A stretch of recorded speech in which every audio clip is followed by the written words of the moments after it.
So, I would have done the Vegeta video sooner, but I realized I can break up the amount of wandering thoughts going forward with streams and other types of videos. This is why I moved around when Bleach Rebirth of Soul shorts happened. Also, there's the fact that I wanted to do this for a long time. This franchise is just as important to me as DBZ and many other series, like, you have no idea. But without this, I definitely wouldn't be the kind of gamer I am today. Nor would I have the definition of cool that I do. Now, without further ado, start the ignition.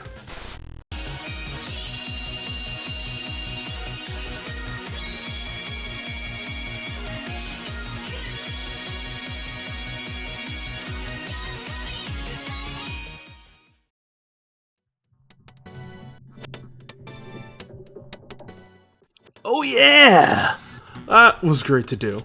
My first time rolling the intro was initially going to be for a Mortal Kombat Shaolin Monks video that I'm going to have to re-record and edit to make a little more digestible. As digestible as that can be given the runtime of this video, because I just can't shut the fuck up. I mean, God, this runtime. So let's talk about the topic of today. Devil May Cry.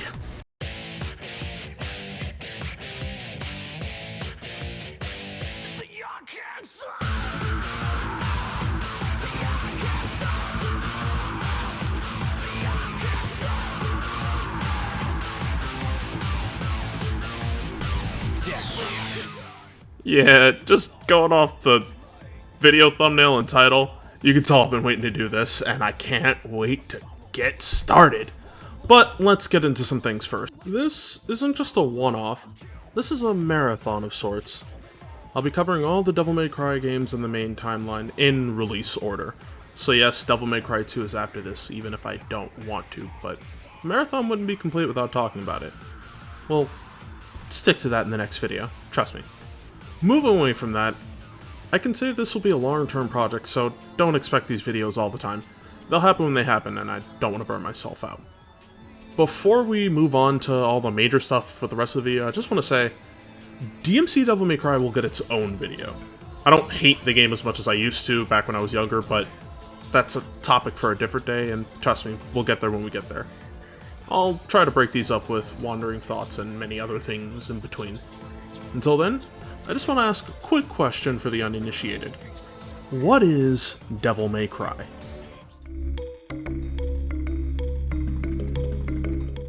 Devil May Cry was going to be Resident Evil 4. What? Why are you looking at me like that? Okay, fine. I'll use actual detail. The only reason I stopped there is because a lot of people know that information. It's almost common amongst people who play video games, but for the uninformed, let's break it down. Devil May Cry was a part of the many phases of RE4's development. With Hideki Kamiya at the helm, he wanted to take Resident Evil in another direction, initially starring a man named Tony, or rather Anthony Redgrave, who would be the son of Oswald E. Spencer. Tony would have supernatural powers in a vein similar to Wesker, and the combat was very different from what was the norm for Resident Evil. It took inspiration from a glitch found in the beta for Onimusha Warlords, where Samanosuke Akechi could juggle enemies.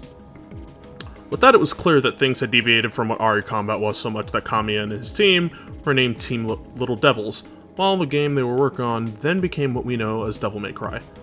My contact with Devil May Cry comes from being a little kid and seeing this fucking guy on a Game Informer and thinking, holy fuck, this guy looks sick as hell!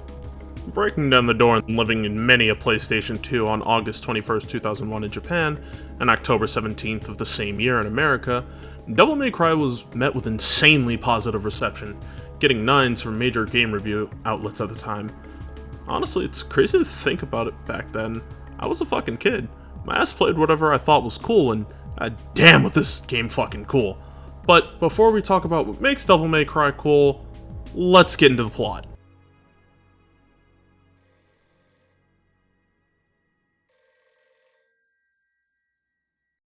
The story starts on Dante rejecting a job from yet another person who lacks a password for him to take on the job. Me personally, I take the job anyways cause I gotta pay bills, but Dante can do that because fuck it? This moment is then interrupted by the arrival of Trish breaking down his door.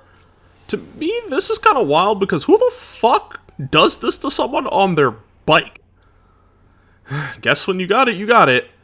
Moving on, we get a small expository dump from Trish about Dante's background. And if you're wondering why am I mentioning this now, because talking about the opening title crawl and then this scene is redundant. Seriously, I'm pretty sure these two things didn't need to happen so close to each other. From there, Trish proceeds to think she's kicking Dante's ass before Dante does whatever the fuck this is. Seriously, I got no clue, but I'll hazard a guess that it's his version of Dark Key. What is Dark Key? Come back when the Devil May Cry 3 video is out. Anyways, where were we? Oh, right, Dante destroying Trish's bike and unknowingly adding to his growing debt at this point in time. Trish then explains that a powerful demon by the name of Mundus is trying to escape the underworld and take over our world. Trish then sways Dante to help her by taking off her sunglasses and... oh, we're showing that she has a strong resemblance to Dante's dead mother Eva. I wonder if this means anything at all. Probably not. I'm thinking too much. After arriving at the place where the game will be held for literally its entire duration, known as Malay Island, Trish points out where to go and then fucks off. I shit you not, she's kinda just gone for a while. A problem for later on, but from there, Dante gets impaled after touching stuff in the castle, which should have had a big fucking don't touch sign on it. After getting impaled, Dante rises from the blade in a sick as fucking, admittedly confusing shot from a clothing way because how it passes through him and do his clothes regenerate too? Whatever. Suspending our disbelief aside, Dante then acquires a series staple known as Devil Trigger as well as the Lightning Blade Alistair. We'll go over that in the gameplay segment, but let's just say the game changes from here. A little meandering and getting struck by lightning later, Dante then comes across our first boss, Phantom. I'm an arachnophobe, but this doesn't bother me as much as realistic looking spiders would in, the Resident Evil franchise. Huh, big spiders. And a game that was Resident Evil at one point. How about that?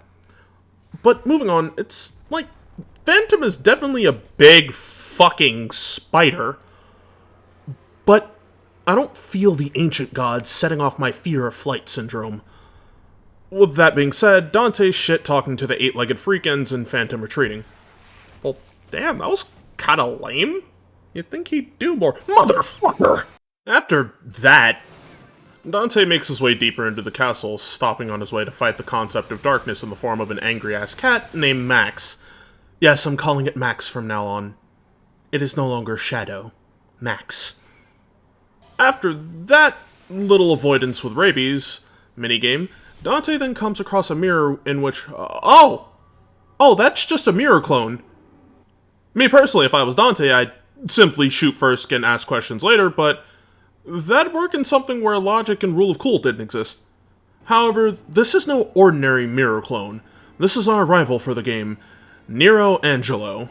Yes, I know it's initially Nello Angelo, but L's and R's in Japanese translating over to English, so bleh.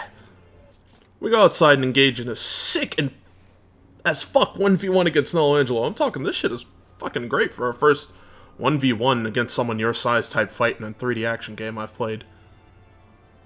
But as the fight comes to a close, it seems Nello Angelo is getting the upper hand against Dante. With this upper hand, it seems to be in the bag for Angelo, but the sight of Dante's amulet seems to set off Angelo before he takes off in this sick-ass way, letting Dante live for now. From there, Dante has to transport an object that is draining his soul, so he's got a haul ass. But it's not all that bad, honestly. It's big fucking lava spider, man, I swear to God. We then arrive at the courtyard rooftop area, which almost looks like a boss. Ah, there he is. Dante and Phantom get in that lovely back and forth before Phantom is eventually shish kebabbed. Maybe if you didn't stand on the big open stained glass area, this wouldn't have happened, you big heavy lava fuck. With his last moments, Phantom clocks in that Dante wasn't human. I mean, was the fact that he wasn't instantly barbecued not enough of a hint? Probably. Phantom looks upon Dante one last time, realizing he has some relation to the legendary Dark Knight Sparta, in which Dante just gives a line delivery. It's really fucking silly. I don't know why it gets a laugh out of me. You're right. I'm his son, Dante. Sweet dreams. Just don't know. It's funny. Just sounds like a douche, But as Dante departs, Trish looks on from below and awed Dante's power to be an unpaid exterminator. With the first of the major bosses defeated permanently, we depart for the Colosseum. Making our way through this courtyard and its lizard greeting crew, we are attacked by a platforming segment that leads to a weapon that... Oh my god! A weapon that didn't try to violently murder us? Amazing! After grabbing these gauntlets, we are then greeted by the new big bad fuck we gotta deal with, known as Griffin. Griffin asks the captain an obvious question, and Dante... Block off, Featherface, or you can stick around and find out the hard way. I love this cheesy dumbass so much. We pack up Big Bird's sleep paralysis demon and make our way to the fog dimension. And from the fog dimension, we end up in... After playing Follow the Wispy Soul, we grab a chalice and are surprised by our good buddy Angelo again for another round of happy slaps. After boxing his medieval ass, he just kinda fucks off with no fanfare. Weird, just an I'm leaving type beat. I guess. We then make our way to the underground cavern housing a boat. Neat! Oh, fuck! I knew free boat rides were a scam! Oh, shit! Griffin is here too? Why did a free boat ride come with the ops? Whatever. We end up crashing the boat and going for a nice swim in a totally non-frustrating underwater segment that lasts way too short to be anything more than existent. After the sudden free boat rides and free swimming lessons, we can finally go into the Colosseum and properly take on Griffin, which ends about as well as you think for KFC. Griffin comes to the realization that Phantom did upon death, but instead asks Mundus to give him a last-minute power boost. That goes about as well as you think.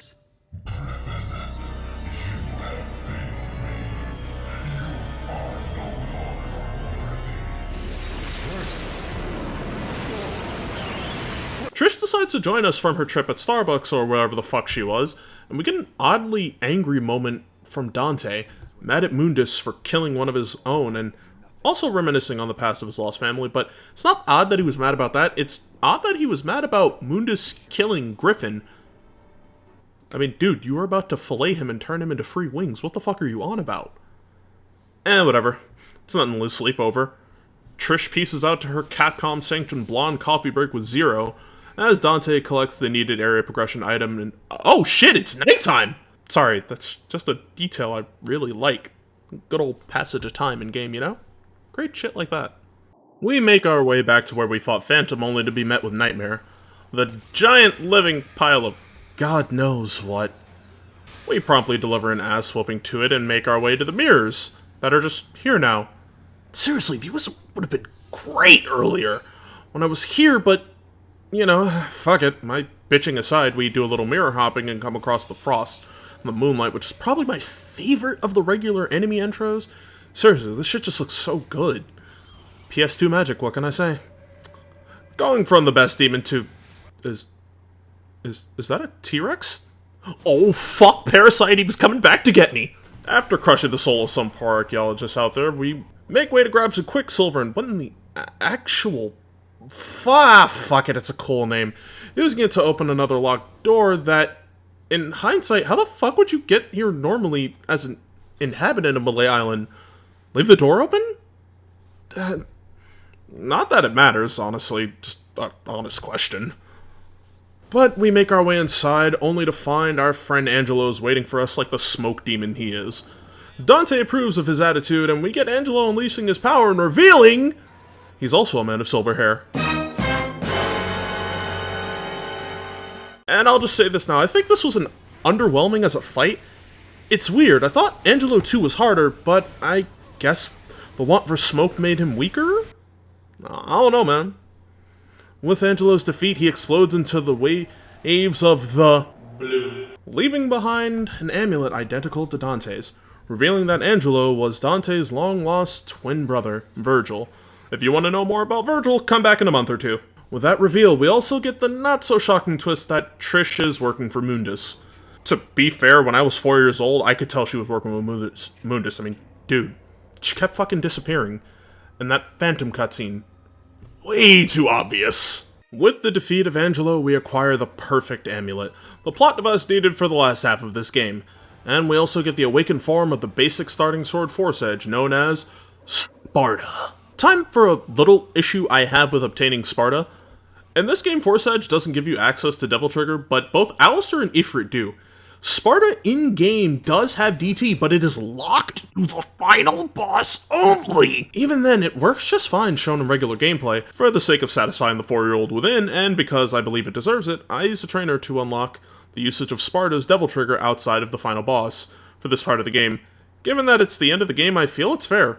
My bitching about what's normally accessible aside, we do a little more magic mirror hopping and find ourselves in a rematch against the living massive fuck known as Nightmare. One last magic mirror romp for the road, and we find ourselves in the room where we fought Phantom as we make our way through the portal puddle. That was just kind of here.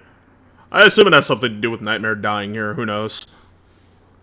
From there, we then enter the underworld, and this shit is just downright uncomfortable and all kinds of fucked up. Honestly, that's how hell should be. It's abstract and weird looking, you know? With that, we come across Trish being obvious bait for a trap. I mean, just look at her. She's just there. That then leads to our final encounter with Nightmare. After dealing with the amorphous mass of aw hell no, Dante is struck by Trish, who finally reveals that she's been working for Mundus this whole time. This honestly would have worked better if we the player didn't know this ahead of time.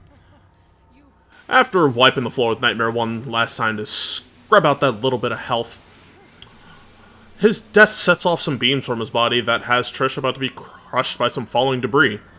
Confused as to why, Dante then saves her.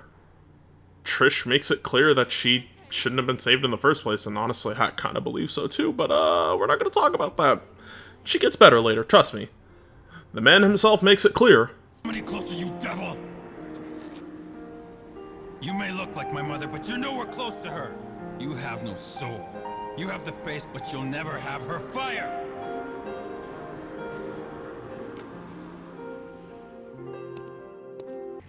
And with that, Mundus then informs Trish that she is fired. Mundus, you can't keep doing this shit. You're running out of subordinates. And with our last trip through hell, we end up in a weird-ass chapel. But from within this chapel, we come across the big bad himself, Mundus. Mundus shows that he turned Trish into a decoration on the wall. Huh? Okay. I mean, if this is your kind of interior and decorating, do what you do. I ain't gonna judge. I'm lying, I am. What the fuck, dude? But showing how devious Mundus can be, he then impales Dante with energy spears, and then proceeds to take his time killing him, like every main villain does.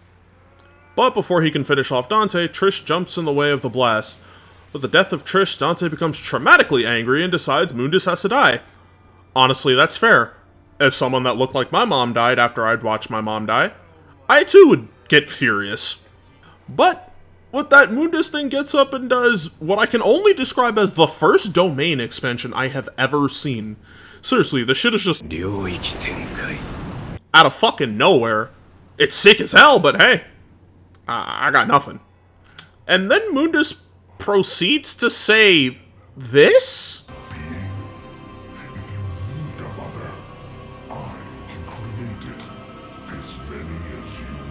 Which is just okay then? That sounds weird. Alright. And then Dante dons for the first time within a canonical boss fight the Sparta Devil Trigger. This will be explained better in Devil May Cry 5, trust me. I can then go over the super Devil Triggers he's had then. But for now, just accept it as Dante tapping into the true power of Sparta. One long kick-ass and unnecessary segment of a boss fight later, Mundus is defeated. Roll the funny accidental cutscene! My mother risked her life for me. And now you, too.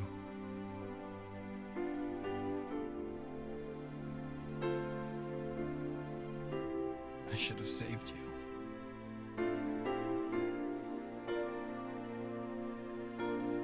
I should have been the one to fill your dark soul with light! And with that, Dante lies Trish down, leaving both the perfect amulet and Sparta with her? Fucking no! Absolutely not. I mean, I get why it was done, but lore-wise, fuck no. Absolutely not. God, that would have been so bad if what happened next didn't go the way it did. It would have been all bad, but one Metroid escape sequence later, and a troll spin from past me, thanks past me, Dante falls to the floor and is seemingly trapped. Mundus then just kinda appears, only to then be told he's gonna die down here too anyways, because congratulations, fuckhead. Collapsing rubble conquers all. But Mundus then makes the same mistake that all of his subordinates made, aside from Nero Angelo, of calling Dante human. But within that moment of fighting against Mundus, Dante hears Eva calling out to him in what he believes would be his last moments, and then things just kinda end.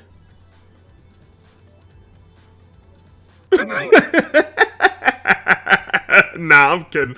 I'm fucking with you. Trish then also appears literally out of nowhere. Like, there isn't even a proper fucking sigil. She just appears. What? Giving a Dante a much-needed power boost. And it leads to a scene I quote to this day, even if it makes no sense to quote it at specific times. It looks like we have a winner. Jackpot.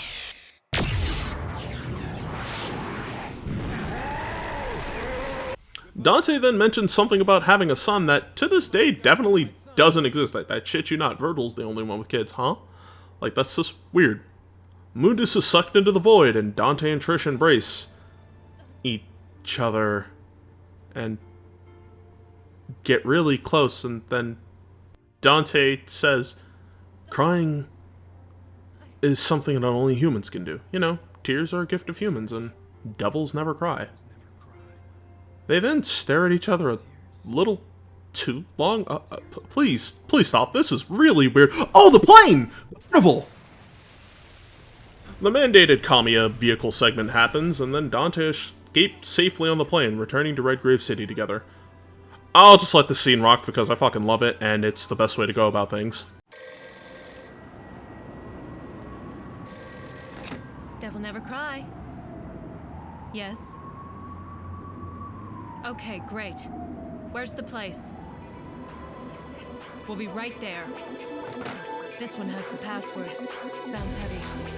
Okay, let's get it over with in 10 minutes. Can't let a single one of those suckers live.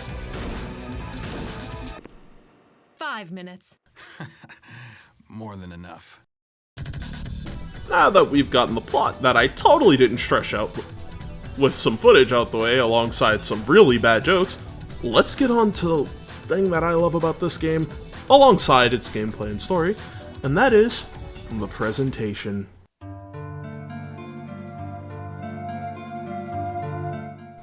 I didn't know how I'd go about this initially, but I realized a way I could do this. Things like aesthetic, music, art, and the like will go here. It's easier to put that here instead of going into each one separately, especially since I love to go from bit to bit when talking about stuff like this. It makes it easier to flow, you know? With all that being said, can I just say that I think this game aged well visually? Not just in art direction, but also in graphic fidelity. There's a lot of PS2 games that still look fresh and some that don't. Devil May Cry falls into the latter in my eyes over the former. Models don't look as funky and weird as one might expect, and the locations still manage to leave me in awe despite the game being over 20 years old. Animations are smooth and clean throughout, and backpedaling a bit to the art direction, let's get on that because I love the art direction of Devil May Cry 1 so much. It might be my favorite in the franchise, bar none. The gothic horror visuals of Malay Island are chillingly stunning. The halls of the castle in midday are illuminated by the setting sun, showing bits of furniture and paintings littering the halls, only to then be cloaked in darkness when the cover of night hits, only briefly illuminated by Dante's magical light rock in his pocket, or the flashing lightning of the storm outside. This is also extended to the enemies, and specifically the marionettes. They all feel like they were perfectly made for this game, like the remnants of those who once inhabited Malay Island are nothing more than puppets for Mundus. Moving on from just the marionettes, we can also look at the other lesser demons, and man, a lot of these demons got what the people call aura. Like the earlier mentioned frosts with their ever-present cold air that flows off of them, or the Sin Scissors with their blend of green, black, and gray, alongside the rusted shears they have that juxtapose the porcelain mask that is their face. Even in death, a lot of these enemies are impressive. The way the Sin Scissors shatter like glass or the marionettes falling to pieces along their strings disappearing. It's just a fraction of the details involving the enemies and locations, but I feel like I'm forgetting a contrasting piece to this all. Block off, Featherface, or you can stick around and find out the hard way. Ah, right! The man of the hour. Dante is such a juxtaposition to everything around him. Honestly, it's not just in any of the games, but the franchise as a whole sometimes. But it's no more apparent than right here in the first game. His design and attitude are resonating this force that feels so different from everything going on around him. To the way he carries himself, his animations, and even a large majority of his dialogue, where everything on Malay Island feels so desaturated and lacking in heavy amounts of color. He feels like he sticks out the hardest against it all. With how he moves while running, to his taunt animation, he's pretty damn expressive for a game at the time that still carries a lot of that Resident Evil DNA from what it once was. This carries over to his battle themes that overrate the eerie and haunting vibes of Malay Castle, to the go time and kick-ass vibes of Lock and Load, or the sudden adrenaline rush of Public Enemy. Like, just listen.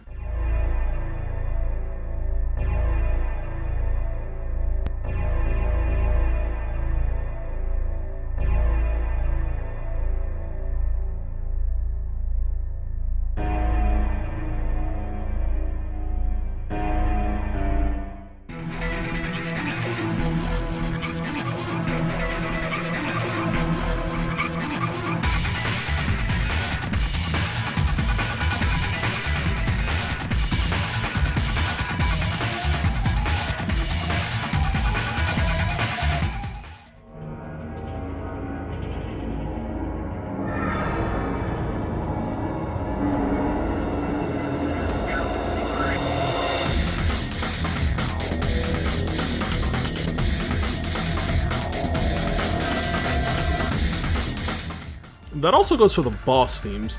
I feel like Dante's the boss with a theme playing for the fight in question that happens to fit really well for the moment. And that can't be any more true than Ultraviolet and its final variant, Super Ultraviolet.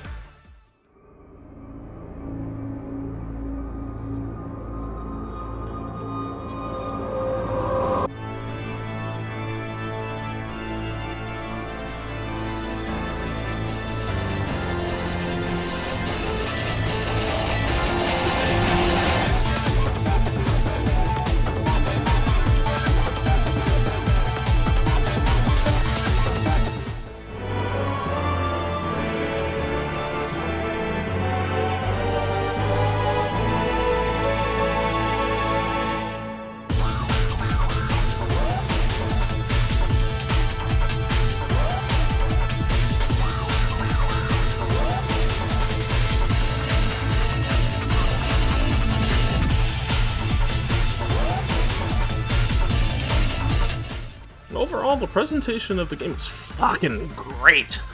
Even if some of the PS2 magic is lost in the HD collection version. It's the version I used for the review because I already had access to it, but it still looked good to me and I'm not too bothered. Besides, the PS2, for its shortcomings, could also do some insane things visually that are just damn near impossible to replicate nowadays. But this game isn't just all visuals, so let's talk about the most important thing and what created the most unique subgenre of action games around.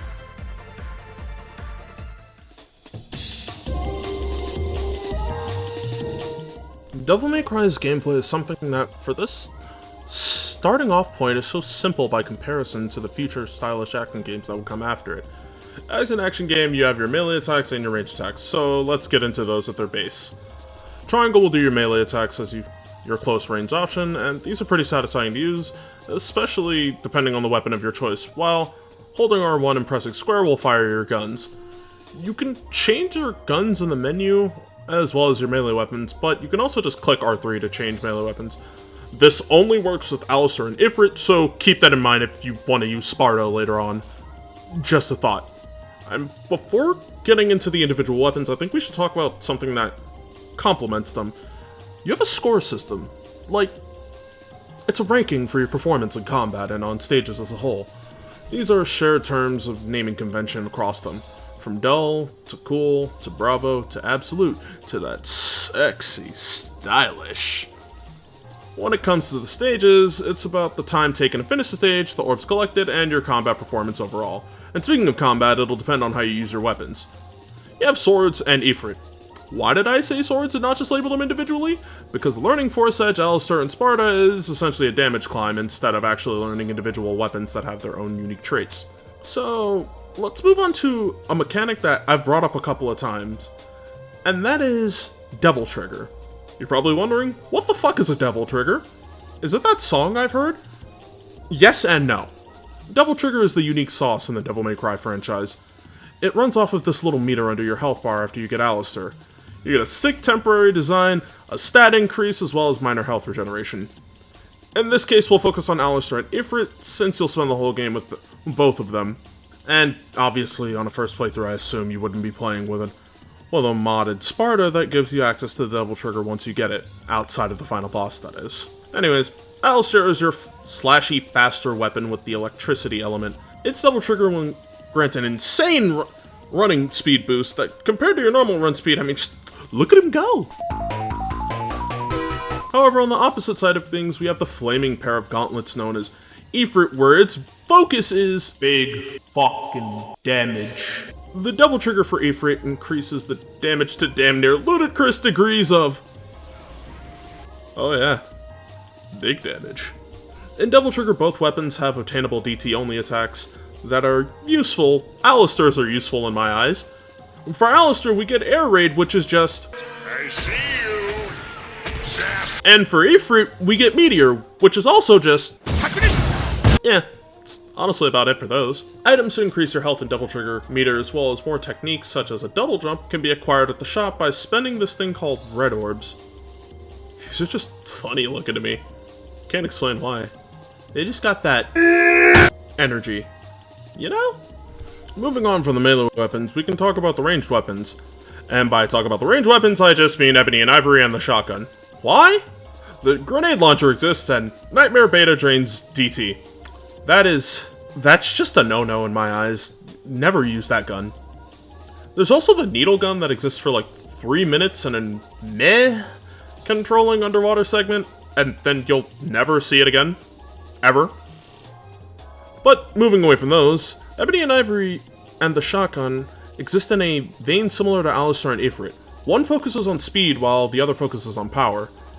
The ranged weapons in this game don't have a move list like the melee weapons do. However, as weapons, they get the job done, and damn do they sound good. I mean, just listen to this.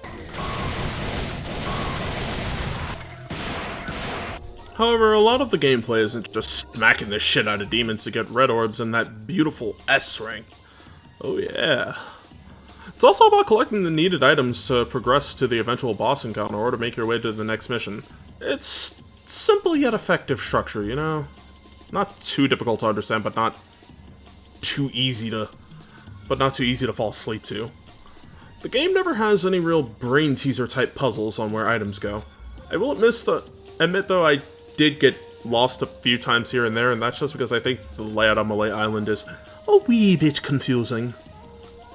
And on the point of boss fights, I think for the most part they're pretty solid, with the only low points being Griffin 2 because of the arena and Nightmare because I will say Nightmare's gimmick of absorbing you into this inner world to do a quick refight against a boss is cool.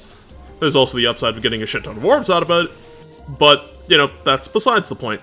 Especially when the most impressive boss fights are the fights against Nero Angelo, where he will match Dante with his own bit of flair to it, almost testing your knowledge of what you know throughout the game. And then there's the final boss. Can I just mention, the final boss is really fucking cool. Like, Mundus is a sick final boss, but I am completely lost on why the space shooter segment was needed. I mean, I know why it's there because of Kamiya, but was it really needed? No, not really in my opinion, but it doesn't stop the second half of the fight from being cool, and that last part where he's just a writhing mass of yuck is kind of fucking sick as a wrap-up to it. And of course, we get to hear this line. It looks like we have a winner. Jackpot. So, I think that's pretty cool. And with all that, I think we can wrap this up. With all that being said, I still love Devil May Cry all these years later. The game has some rough edges, but not enough to dissuade me from recommending it to people unless I know they in fact can't handle something like that. The game is available enough on nowadays that the only barrier for entry is owning a console of your choice or a PC and having, what, like 20 bucks on hand? Hell, if you're feeling nostalgic, you can find a PS2 and a physical copy and play it that way and still get the same experience. Not like a physical copy of the game is super expensive anyways, I mean, just look. And while the replay value isn't as high as later entries, I do say it's still worth that first playthrough, and I think I can close out my review saying, this is great. I really had fun doing this review. Going back to Devil May Cry 1 reminds me of simpler times and how things then evolve. We'll get onto that evolution as we go on throughout the series, especially when we get to 3, 4, and 5. That's when things change majorly in my eyes. But, with all that, if you like this, let me know down below. And join me next time when I continue the Devil May Cry marathon with Devil May Cry 2. Until then, want y'all to be easy, take care, and as always, have yourselves a damn good one. John, eh?